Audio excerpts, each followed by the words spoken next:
how to recover Coinbase login. Hey everybody, welcome back to our channel.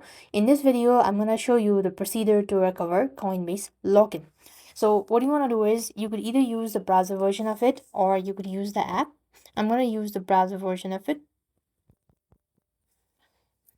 So when you go ahead and press open this link, coinbase.com, you will then be taken to the next field where you will be able to see your sign in page, right?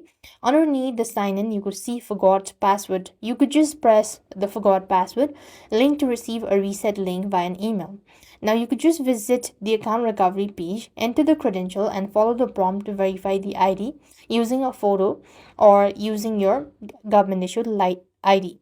Once you've done that, you could then move on with the next step of creating a password or resetting your password, and that's when you'll be able to recover your Coinbase login. Now, in some cases, Coinbase might not allow you to recover your password if you've not provided valid information. So, for that case, you can just simply contact support team, let them know about it, and they are going to take or they'll handle matters from there. So with that, we've completed the steps. Thank you for watching. See you in the next video.